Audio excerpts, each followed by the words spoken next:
Cristianismo práctico. ¿En base a qué libro? Santiago. ¿Ya? ¿Quién fue Santiago? El medio hermano de Jesús, conocido como Jacobo. Y todo eso lo hemos visto en las últimas semanas y hemos estado repasando sobre ello. Hemos hecho ver especialmente que el pasaje en particular que hemos centrado el estudio es Santiago 1, 2 al 3, que nos dice cómo saluda primeramente: hermanos míos, tened por sumo gozo cuando os halléis en diversas pruebas, sabiendo que la prueba de vuestra fe produce paciencia. ¿Cuál es el detalle con este pasaje? Que Santiago nos está haciendo saber: el cristianismo no es fácil, van a haber muchos obstáculos, van a haber muchas dificultades, pero incluso en esas dificultades debemos de concentrarnos en hacer lo que es correcto y en tener esa paciencia, desarrollar seguir manteniendo esa fe y poder llegar al final de esta carrera, llegar al final de tan importante propósito que tenemos cada uno de nosotros, ¿verdad? Entonces, brevemente lo que hemos estudiado, hablamos que Jacobo no es cualquier Jacobo, era el medio hermano de nuestro Señor Jesucristo, cómo efectivamente debemos de gozarnos en vivir el cristianismo, cómo Dios no es la fuente de tentación, Dios es la fuente de bondad, cómo se espera que no solamente oigamos la palabra, sino que participamos y vivamos y la hagamos, cómo eliminar esa acepción de personas. Recordamos que había un rico que se presentaba y había un pobre y al rico se le daba preferencia, y Santiago le hace saber a los hermanos: no debe de ser así. Cómo es una fe viva, no es una fe que simplemente yo digo creo en Cristo y suficiente, sino que trabajo, me desenvuelvo y me dedico a hacer las obras para ello. Perdón. Hablamos del capítulo 3 y la lengua. Hablamos acerca de cómo de ninguna fuente sale agua dulce y agua salada o agua amarga, y sin embargo la gente cae en el gran error de hacer eso. ¿Por qué? Porque la lengua es difícil de controlar. Y la semana pasada estuvimos hablando acerca de la sabiduría celestial. Cómo hay una sabiduría que es mundana, que es diabólica, que es malévola, y cómo está la sabiduría de Dios, que es la que realmente debemos de practicar. ¿Por qué? Porque el capítulo 3 nos habla acerca de aquellos que quieren ser maestros, y que no todos deben de ser maestros. Nos hace saber acerca de la importancia que hay en enfocarnos, en saber y comprender que si lo que estamos haciendo es para el Señor, está bien hecho. Pero si lo estamos haciendo por vanagloria propia, la enseñanza no es correcta. Y es ahí entonces donde vemos que termina ese pasaje hablándonos acerca de paz, acerca de la paz que encontramos en esa sabiduría. Lo contrario de la paz es la contienda, y eso es lo que vamos a estar estudiando esta mañana: el origen de la contienda. Y vamos a empezar con lo que es el capítulo 4 de Santiago. Abramos nuestras Biblias en el capítulo 4 de Santiago, y vamos a estudiar esta mañana solamente 6 pasajes, los primeros 6 versículos de este libro, de este capítulo. Santiago 4:1 dice: ¿de dónde vienen las guerras y los pleitos entre vosotros? ¿No es de vuestras pasiones, las cuales combaten en vuestros miembros? Vemos que hay 2 preguntas que se están haciendo aquí. ¿Por qué? Porque van conectadas con lo que acabamos de mencionar acerca de que la sabiduría celestial llega a producir paz. Entonces, ¿por qué no hay paz entre vosotros? Y como hemos hablado muchas veces, vosotros, ¿a quién se refiere? A nosotros, ¿verdad? Santiago no le escribió a alguien que anda por ahí en la calle que no conoce a Jesucristo. Santiago escribió a hermanos míos. Si son hermanos míos, entonces son hermanos en la iglesia, hermanos en la fe, personas que practican esta fe que nosotros defendemos día tras día. Entonces, ¿por qué hay guerras y pleitos entre los hermanos? No debería de haberlas, en base a que conocemos la verdad, conocemos la sabiduría celestial. Entonces vemos que aquí habla acerca de unas pasiones, que también dice que son nuestras pasiones. Y eso es lo que nos lleva a analizar brevemente por unos minutos, que se trata acerca de una satisfacción carnal.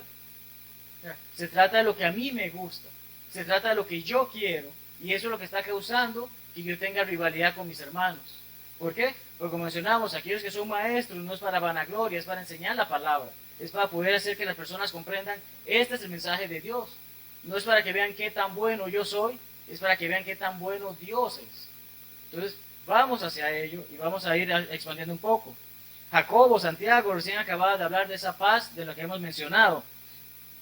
Si la paz y la sabiduría provienen de lo alto, ¿dónde se originan las contiendas, guerras y pleitos? ¿Dónde se origina todo este tipo de problemas? Nos lo está haciendo saber. No es la guerra que hay entre país y país. No es una guerra entre naciones que se están enfrentando unas a otras para defender su terreno. Él está hablando especialmente de esa batalla que se está dando entre hermanos. Ah, es que porque este hermano hace esto, yo no lo hago. Ah, porque él se lleva el crédito, yo no lo llevo. Ay, ¿por qué pasa todo este tipo de cosas? Comenzamos a desarrollar esas pasiones. Guerra, de acuerdo al diccionario en español, dice desaveniencia y rompimiento de paz. ¿Dios es un Dios de qué? ¿Ah? Dios no es un Dios de confusión tampoco, ¿verdad? Entonces, tenemos ese sentido de que podemos comprender, donde hay guerra es porque no hay paz. ¿Puede haber guerra en la iglesia del Señor? Puede haberla, no debe haberla, ¿verdad? Porque van a haber momentos en que hay algún conflicto entre hermanos. Pero ¿qué nos enseña Jesucristo? Si tienes algo contra un hermano, ve y díselo, para que eso no continúe creciendo. Entonces tenemos esa guerra. Un pleito es una contienda o diferencia, disputa, litigio judicial entre partes. ¿Qué es lo que estamos tratando de ver aquí? Puede ser que en algún momento tenga una discusión con un hermano, puede ser que nos lleguemos a malinterpretar en algo, pero el detalle está, ¿seguimos alimentando eso o buscamos la paz? Esa es la parte que nos identifica como cristianos. Vemos que estas se originan de nuestras pasiones, e incluso la palabra, traducida como pasiones, lleva ese sentido de deleite sensual. Esa necesidad de satisfacer nuestros deseos carnales. Ay, es que ¿por qué el hermano ahora me dice que yo no me puedo tomar una cervecita a la semana con el calor que hace en Panamá? Que dice Efesios 5:18, no empecemos el proceso de embriaguez.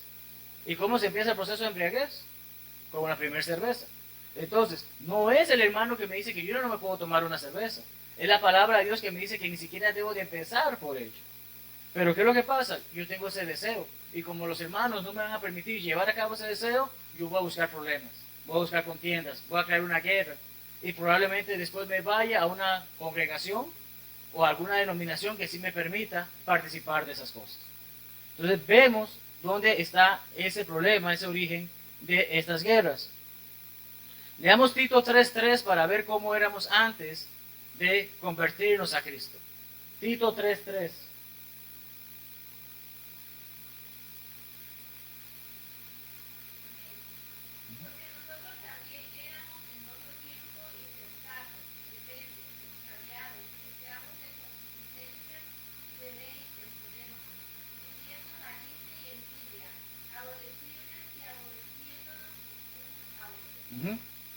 Bueno, esclavos de deleites y placeres diversos. ¿Quién antes de convertirse a Cristo no le gustaba irse a una fiesta? Estoy hablando de los que no han crecido en un hogar cristiano. Porque tristemente muchos que han crecido en el hogar cristiano más bien tanto tienen ese deseo que se apartan de la iglesia para ir a vivir esos deleites. Pero los que no crecimos en la iglesia, a mí me gustaba tomarme una cerveza, a mí me gustaba salir a bailar, a mí me gustaba salir a hacer esto, a mí me gustaba salir a hacer otra cosa. No tenía ningún compromiso con una mujer, simplemente eran aventuras de una noche, etcétera, etcétera. Todo ese tipo de pensamientos que andaban o acciones que andaban en nuestra vida pasada, ahora en Cristo sabemos que no son correctas. Todos esos, tal como estamos mencionando, eran deleites y placeres diversos, placeres de la carne, no placeres de la fe. Hoy en día, ¿qué nos regocija compartir con nuestros hermanos? Algo que nos gusta en esta congregación es que se termina el servicio y puede pasar media hora y aún muchos estamos aquí aún hablando y compartiendo. Hay otras congregaciones que tal vez hay tantos pleitos y tantas contiendas que apenas termina el servicio, nos vamos. No quiero saber de esa gente. Ya cumplí con Dios en venir a adorar, cosa que no es correcta, porque no se trata de ese compromiso, sino se trata de compartir todos en la familia que somos. Esta actitud va en contra de nuestra nueva criatura. Leamos 1 Pedro 1, 22 y 23. 1 Pedro 1, 22 y 23.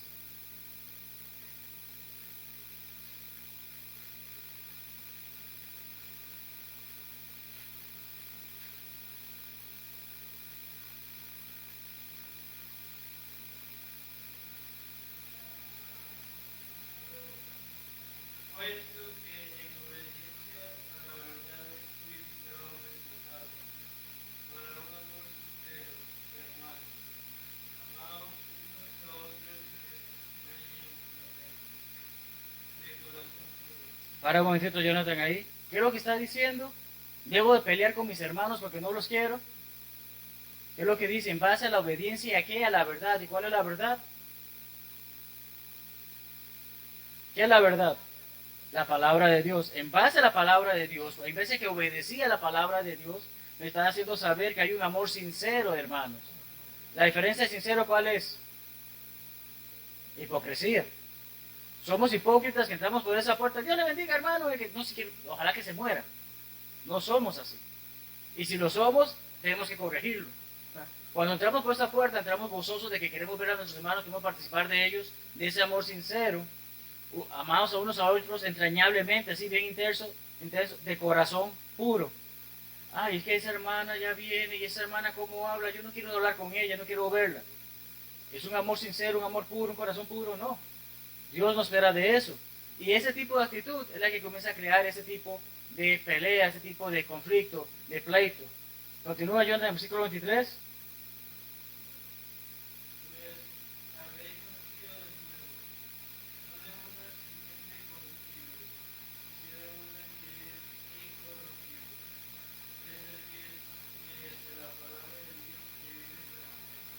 Así que a través de la palabra de Dios no solamente llegamos a obedecer a la verdad, sino que llegamos a ser, como menciona, nacidos de nuevo. No como este cuerpo que va a perecer, que se va a pudrir, que se va a llenar, se convertir en polvo, sino esa nueva persona que soy yo como cristiano, de ir y llegar a conocer lo que es el cielo.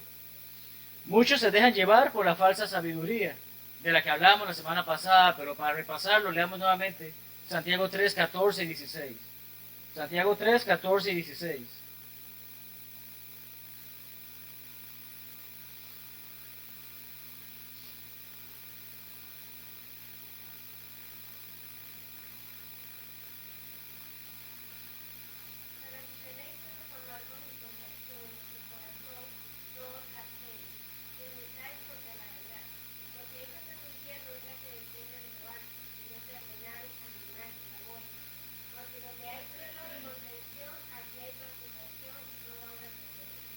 Gracias, hermanita. Tenemos este detalle de lo que estudiamos la semana pasada. Tengo que ser celoso, tengo que ser arrogante. ¿Es eso lo que Dios espera de mí? Tengo que tener el celo de llevar la palabra de Dios, de tener ese deseo de llevar la palabra de Dios. Pero ¿por qué ese hermano tiene esto y yo no lo tengo? ¿Por qué ese hermano puede dar la clase y yo no la doy? Yo estoy mejor preparado que ese hermano. Comienza ese celo amargo y esa visión de que ¿por qué él y no yo? Y vemos entonces que todo esto se va combinando en esto que estamos hablando de que, ay, yo no quiero saber más de ese hermano, comienzo a pelear, comienzo a buscar diferencias, comienzo a buscar cosas que no deben de estar allí. Entonces, tenemos ese gran problema de que como cristianos no debemos de participar de ese tipo de actitudes, no debemos participar de ese tipo de pensamientos, no debemos de pasar por esa situación tan difícil de llevar a cabo cosas que son, como el mismo pasaje lo dice, terrenales, diabólicas, naturales. ¿Ya? Es como un instinto, no es algo racional. Entonces, tenemos todo eso, entonces podemos ver cómo empiezan ese tipo de contiendas. Hay contiendas que tenemos hoy en día que los hermanos del primer siglo tuvieron. Y vamos a repasar brevemente algunas de ellas. Por asuntos internos de la iglesia. 1 Corintios 6, 1 al 8 dice: ¿se atreve alguno de vosotros cuando tiene algo contra su prójimo a ir a juicio ante los incrédulos y no ante los santos? ¿Qué es lo que Jesucristo nos ordena? Si tenemos un problema con un hermano, ¿a quién tenemos que ir? ¿A cuál hermano? Con el que tengo el problema. Pero hay muchas personas que se van y ¿qué es lo que hacen? Predicador, mire que el hermanito me hizo estas cosas. Maestro, mire que me hizo esta cosa. Se van a donde la vecina. Se van donde el compañero de trabajo que no sabe nada sobre la fe. ¿Y qué causamos en ese tipo de personas que no conocen la fe cuando hablamos de los problemas de la iglesia? Y eso que dice que es cristiano. Y eso que dice que es una verdadera iglesia. Y eso que esto. Y eso que lo otro. Causamos todo ese tipo de situaciones. Y eso estuvo ocurriendo en Corintios. Sí, hay situaciones que tristemente tenemos que llamar a la policía para algo que requiere una penalidad legal por un acto que es un crimen y que como tal tiene que ser juzgado. Pero si es una situación que estoy teniendo con un hermano, en vez de causar esa contienda, ¿por qué? Porque voy y le digo a la hermana Jessica, mire, me pasó esto con Connie, ta. Jessica va donde Connie no va a decir, ¿por qué el hermano no vino conmigo? Mire que el hermano me hizo esto y esto y esto y esto y esto. Jessica está siendo un intermediario, pero realmente no sirve de intermediario. Porque lo que está haciendo es creando esa contienda, creando ese pleito. Sabemos que no es así, hermana, ¿verdad? Estamos claritos. Es un ejemplo. Pero tenemos esa situación. Pasaba en ese tiempo, como dice la publicidad de TNT, pasan las películas, pasan en la vida real, pasó en ese tiempo con nuestros hermanos y pasa con nosotros en estos tiempos. Hay que evitar ese tipo de contienda. También por desorden en la adoración. 1 Corintios 14, 23 al 40 habla acerca de aquellos que tenían el don para profetizar o aquellos que tenían el don de interpretación o el don de lenguas. Pero ¿qué es lo que pasaba? Muchos de que no, pues que a mí no me dejan hacer eso. Si ahorita yo empiezo a hablar en inglés y solamente hay 3 personas hablando en inglés aquí, ¿quiénes se benefician? Solamente esos 3 que entienden inglés. ¿Qué es lo que dice la Biblia? Si no se edifica, si no ayuda, entonces no hables en esa lengua. Habla en la lengua que todos puedan comprender. Y si en caso tal tú no hablas la lengua que todos los demás pueden comprender, hay un intérprete. Menos mal lo dice el hermano Rafael con nosotros, así que hoy puede interpretar por nosotros bastantes cosas. Pero tenemos ese tipo de situaciones. Hay problemas por eso, que, ay no, yo no quiero interpretar, yo quiero ser el que predique y él que vea cómo me traduce. Empiezan esas contiendas, empiezan ese tipo de situaciones. Pasaron entonces, pasan ahora. Por ira y odio, alguien que lea Gálatas 5, 13 y 16. Gálatas 5, 13 y 16.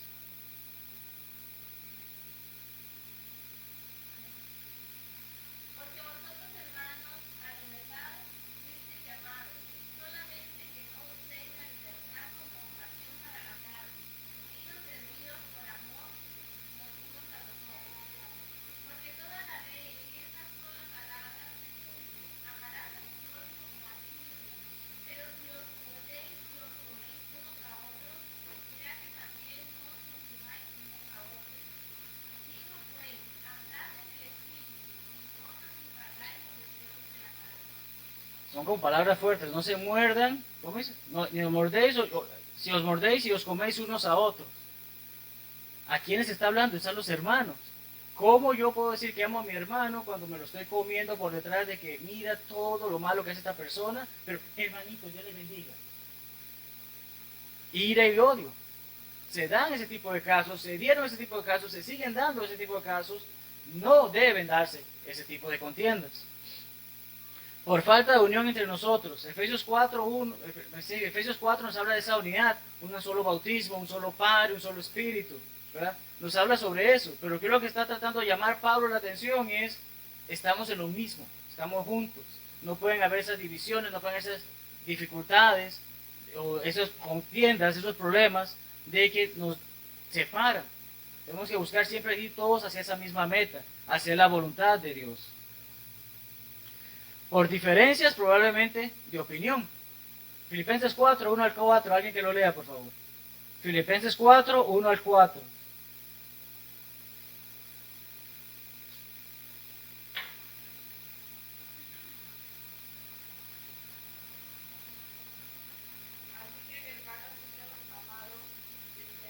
Ok, ¿cómo dijo? Esos desconocidos que andan por ahí, que de vez en cuando veo cada domingo un par de horitas y me voy rapidito. ¿Dice eso? ¿Cómo se refiere a las personas? Hermanos míos, ¿qué? Amados y deseados. No se trata de que, ay, es que le tengo, como dicen en inglés, un crush, estoy enamorado de esa hermana. No, no es ese tipo de deseo. El deseo compartir con mis hermanos, tener esa convivencia que tengo con ellos. Pablo nos está haciendo saber eso. ¿Qué más dice? Pues, perdón hermana que le interrumpa. Pensamos así cada uno de nosotros.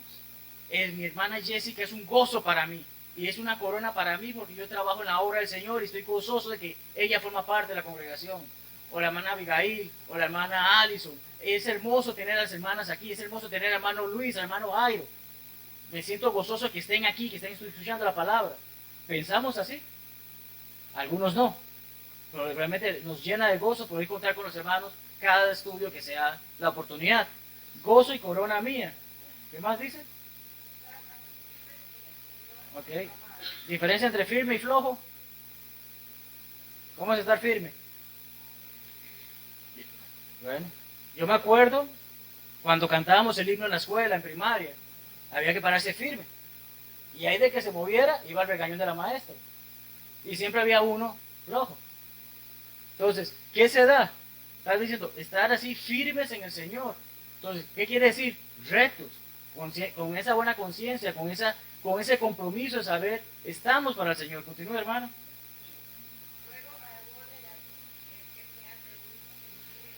Si no eran de un mismo sentir, ¿qué pudo haber pasado entre ellas dos? ¿Algún conflicto, alguna diferencia? Ah, y es que la hermana quiso poner unas cortinas celestes y yo quería ponerlas amarillas. Ya me enojé. ¿Por qué? Porque no tomó mi opinión. ¿Se dan ese tipo de casos o no se dan ese tipo de casos?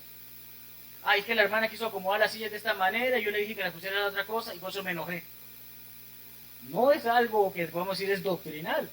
O sea, cuando es doctrinal es blanco o negro. Pero cuando es asuntos de opinión, podemos negociar. Continúa, hermana.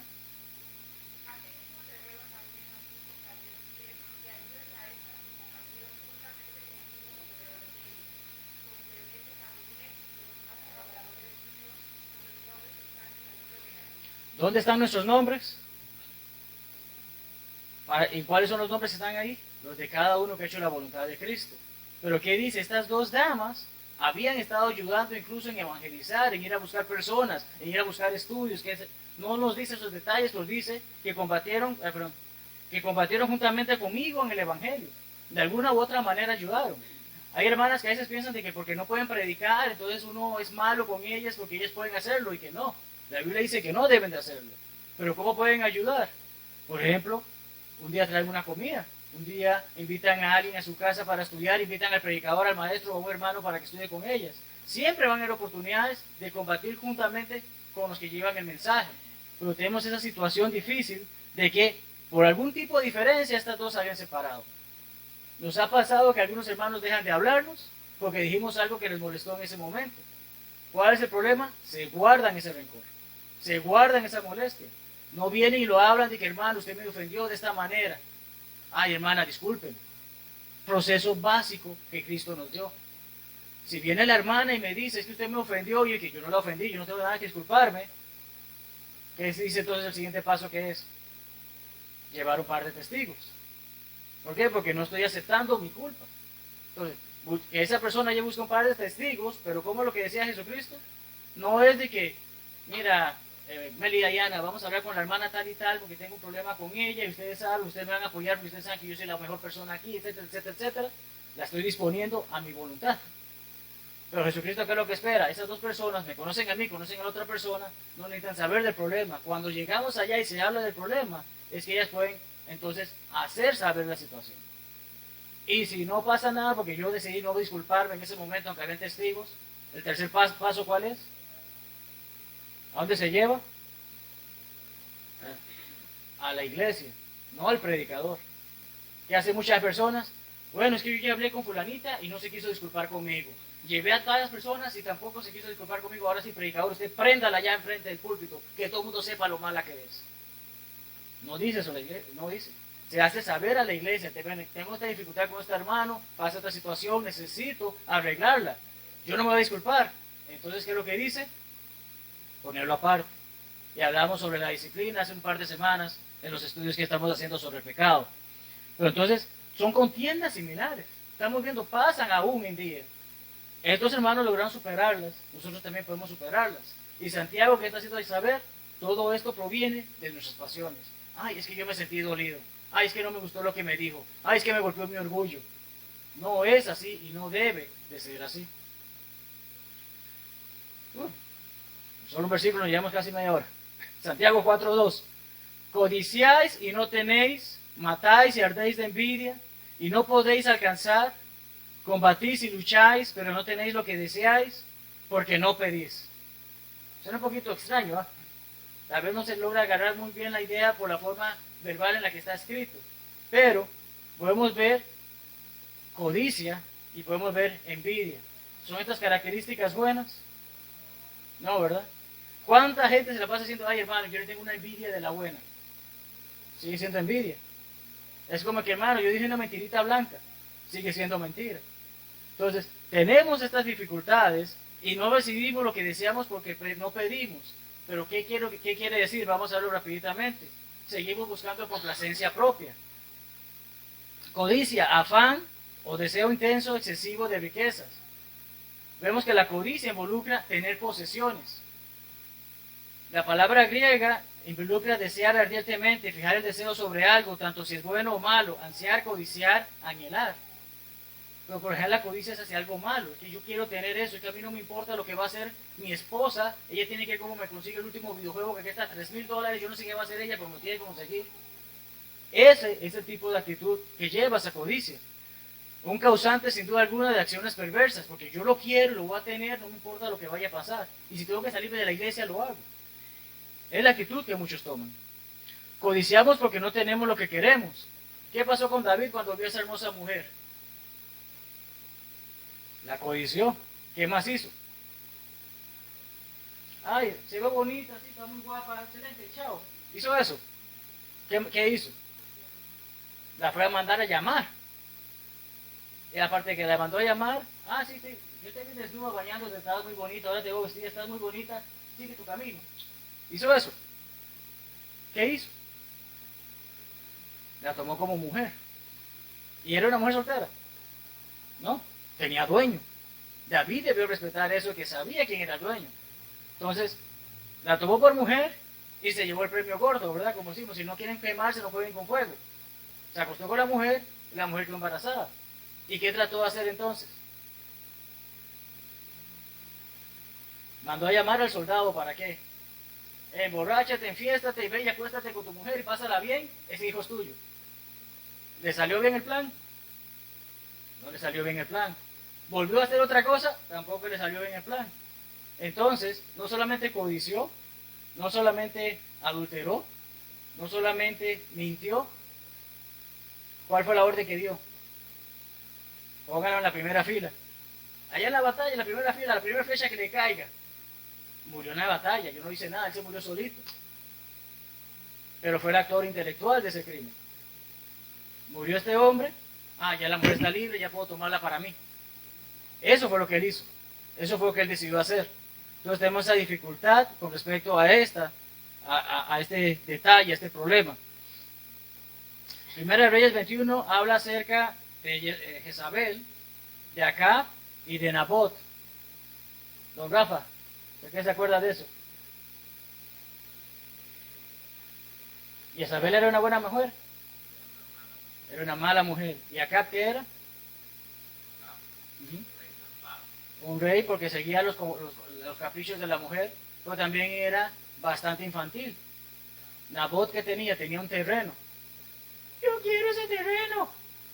Denme ese terreno. Soy el rey. No dice eso la Biblia, pero prácticamente fue la actitud que él tomó. Yo lo quiero. Me alegra, hermano, porque fue una actitud bastante infantil, ¿verdad? Pero está esa situación. Yo quiero el terreno y no me lo quiso vender. Ve a hablar con él, mami. Prácticamente fue la actitud que él tuvo. Y Jezabel si no tenía, como decimos, pepitas en la lengua. Fue para allá y dio un plan de que este hombre está haciendo cosas malas, está haciendo una situación incorrecta, hay que apedrearlo. Y murió. Aquí está tu tierra, hijito mío. La codicia. Vemos cómo la codicia pasa eso. Pero también está la envidia. Tristeza o pesar del bien ajeno. No, si yo me siento triste porque mi hermano está feliz. Es que me siento triste porque lo que tiene mi hermano yo lo quiero. Ese es el gran problema que hay. Se me están escapando los nombres. Hechos 5. Ananías y Zafira. ¿Hicieron algo bueno? Sí. Vendieron su propiedad y dieron parte de lo que vendieron para la ofrenda, para ayudar a los demás hermanos. Pero realmente lo hicieron porque querían ayudar a los hermanos. ¿Qué decía la parte final de Hechos 4? ¿Qué hizo Bernabé? Tomó una propiedad y la dio entera. De una herencia, va para allá todo para los hermanos. Ananías y Zafira ven eso, ay, qué bonito, no sé qué, no sé cuánto. Vamos a hacerlo. ¿Cuál fue el problema? La mentira. ¿Por qué? Bueno, la propiedad la vendí en $100,000. Los hermanos no necesitan saber que la vendí en $100,000. Yo voy a dar 50,000. Por eso los hermanos se van a alegrar y a mí me queda algo para disfrutar. ¿Está malo eso? No. Es una decisión que estoy tomando de que decidí ofrendar una parte de mi propiedad. ¿Dónde estuvo el problema? Hermanos, aquí les traigo la venta total de mi propiedad. Ahí mismo me dice Pedro eso, ¿no? ¿Qué le hace saber? No era así, señores. No era esa situación. Ustedes le han mentido, no a mí, le han mentido al Espíritu Santo. Porque sabe la acción y de una vez hubo condenación, hubo muerte. Pero mucho de esto a qué se debió. Ese hermano hizo y se llevó el crédito y que wow, tremendo trabajo que hizo Bernabé. Yo también quiero un poquito de eso. Se da entre hermanos. Celo, hablamos la vez pasada, ese calor, ese sentimiento, hervir, envidiar. Vemos que los celos malos, celos amargos, realmente causan ese tipo de envidia. Es otro motivador de acciones perversas. Y al no poder tener ese bien ajeno, entonces peleamos y luchamos. Ay, ¿por qué? Porque hermano, es que esa muchacha yo la quería para mí. Se da eso cuando vemos jovencitos cristianos. Es que esa es la que yo la estaba buscando, yo estaba trabajando allá y este llega y me roba el mandado.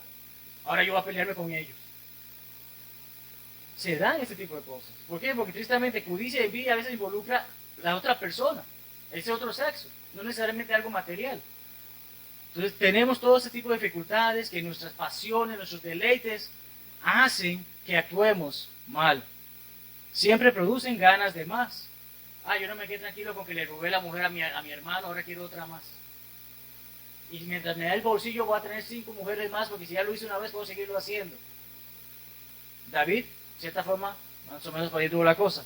Pero tenemos esas dificultades. Ay, es que yo me compré este carro, pero el hermano se compró un carro más nuevo, más bonito, ahora yo quiero un carro más grande. ¿Por qué? Dios me bendijo por tener un carrito, voy a utilizarlo hasta donde aguante. Ah, no, pero es que si el hermano tiene algo, yo tengo que tener lo mejor. No puede ser así. Pedís y no recibís porque pedís mal, para gastar en vuestros deleites. Me quedan 4 versículos que voy a revisar lo más rápido que pueda, pero este es bastante claro de comprender. No se trata, porque Jesucristo dice, pidan y se les dará. Pero ¿qué es lo que está esperando Él que nosotros pidamos? Señor, yo quiero un Mercedes del último año. Eso es lo que tengo que orar. Un deleite. Hermano, Dios, yo sé, yo estoy trabajando, yo me esfuerzo, estoy haciendo un ahorro. Ayúdame, Señora, que se me presente la oportunidad de comprar un carrito para movilizarme con mi familia. Muy distinto a que, si es esa carcachita que anda por ahí, yo no la quiero. Yo sigo esperando y seguiré ahorrando y seré rico más adelante y compraré esa millonada. No es así. Dios no quiere eso. Y básicamente eso es lo que nos está haciendo este pasaje. Si yo sigo pidiendo, pues sigo pidiendo para mi propio bienestar, para mi vanagloria, para sentirme grande, estoy haciéndolo mal. Porque pido para mi deleite. Pero si yo, por ejemplo, oro y pido porque mis hermanos tengan salud, oro porque la congregación siga creciendo, oro porque el evangelismo siga dando resultados, son cosas que se darán, porque los pedimos bien, no los pedimos mal. Entonces voy a adelantar rapidito esa parte. Oh almas adúlteras, ¿a quién le está hablando Santiago? ¿Está insinuando Santiago que todos nosotros que estamos casados andamos en infidelidad? ¿Qué tipo de adulterio está hablando él allí? ¿Qué se nos enseña en Efesios 5 acerca de Jesucristo y la iglesia? ¿Qué son? Jesucristo es la cabeza, la iglesia es el cuerpo, pero también dice Jesucristo es el esposo y la iglesia es la novia. ¿Y cómo le espera recibirla? Pura, sin mancha. ¿Verdad?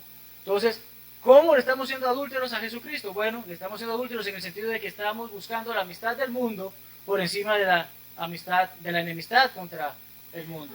Estamos buscando hacer lo que el mundo ofrece y no lo que Dios espera. Estamos dándole la preferencia a que el mundo me tienta y yo caigo en ella, en vez de que Dios me dijo, quédate aquí tranquilo. Entonces, como leemos el pasaje, dice, oh almas adúlteras, ¿no sabéis que la amistad del mundo es enemistad contra Dios? Cualquiera, pues, que quiera ser amigo del mundo, se constituye enemigo de Dios. ¿Puedo estar en la oscuridad y en la luz al mismo tiempo? ¿Puedo tomar agua dulce y salada al mismo tiempo? ¿Puedo estar en el frío y en el calor al mismo tiempo? No hay forma de hacer eso. Ya, puedo tener un cuarto helado así en la habitación, en la otra puerta con el calor, pero si estoy en medio estoy recibiendo los dos. No estoy de que realmente en uno o el otro.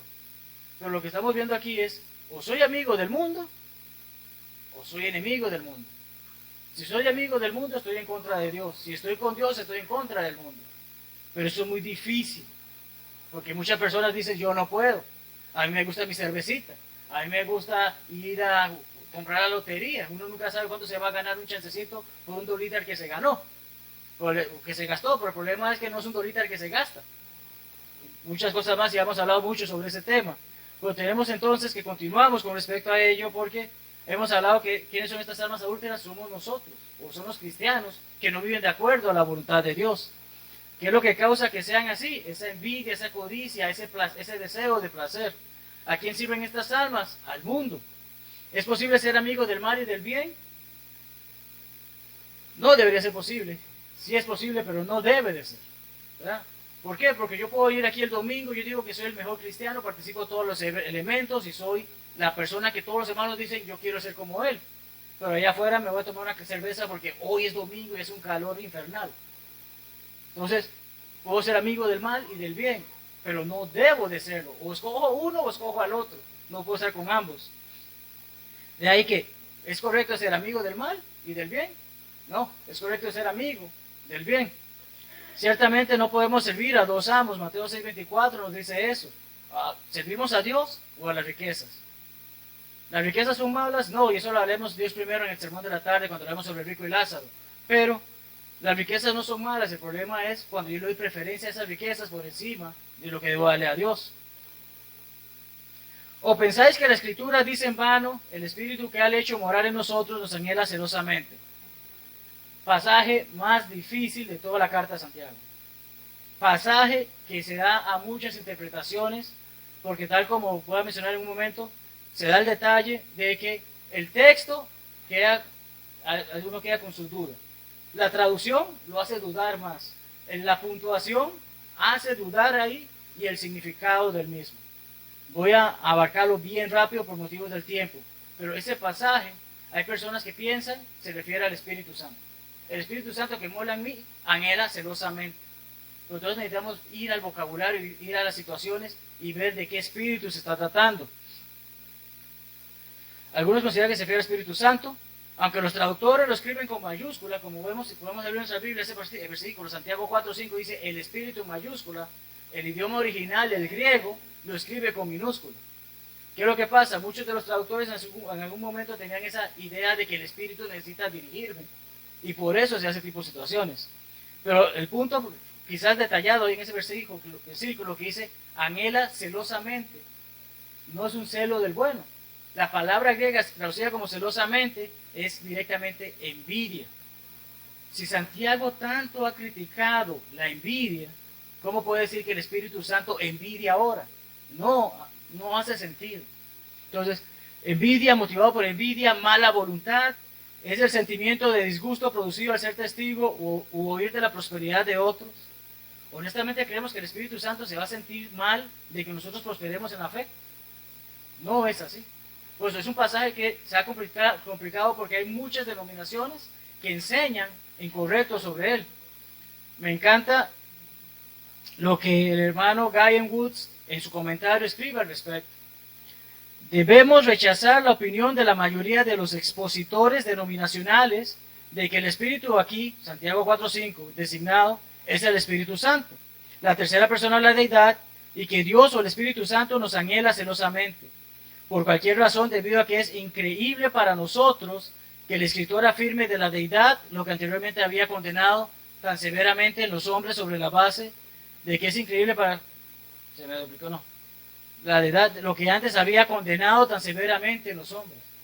Nos acaba de hacer saber, la codicia y la envidia son malas, y ahora más decir que el Espíritu Santo puede tener envidia. No hace sentido. Si como realmente lo es, la envidia y los celos están mal en el hombre, no podemos creer que Santiago pretendiera afirmar que tales son característicos de Dios. En Dios no hay pecado. Y si lo considera la envidia y la codicia se considera pecado, el Espíritu Santo no tiene por qué tener ese pecado. Entonces, ese en sí, de todo lo que he estado estudiando, de todo lo que he investigado, esa es la situación con ese pasaje. A pesar de que algunos dicen, bueno, es que el Espíritu Santo mora en mí por ese pasaje. No es eso, es el Espíritu, es nuestra alma, es nuestra persona de la que se está hablando a mí. Mi persona naturalmente suele ansiar, desear, envidiar, codiciar. Eso es lo que se está hablando en ese pasaje. Versículo final dice, Él da mayor gracia. Aquí está hablando de Dios. Acabamos de hablar de todo lo que Dios provee y lo que la mala voluntad provoca. Dios da mayor gracia, por eso dice, resiste a los soberbios y da gracias a los humildes. Gracias, perdón, a los humildes. ¿Quién da mayor gracia? Es Dios. El verbo dar en este pasaje está en acción continua. ¿Qué significa? Empecé mi vida cristiana y Él me dio esa oportunidad, me dio esa gracia, pero la continúa dando constantemente. ¿Por qué? Porque tal como el hermano Woods también menciona, la envidia posee el corazón de los hombres débiles y vacilantes. Yo quiero eso, yo quiero eso, yo quiero eso. Estoy dudando de mi fe. Esa es la actitud que causa mucho. La gracia de Dios está siempre disponible para ayudarlos a triunfar sobre sus tentaciones. Sí, Dios, yo quería eso, pero comprendo, no es para mí. No debo involucrarme en esa acción. No debo perseguir eso. Debo buscar por mi manera hacer lo que es correcto. La gracia de Dios me ayuda en ese sentido. Alguien que lea Proverbios 3:34 para ir terminando. Proverbios 3:34.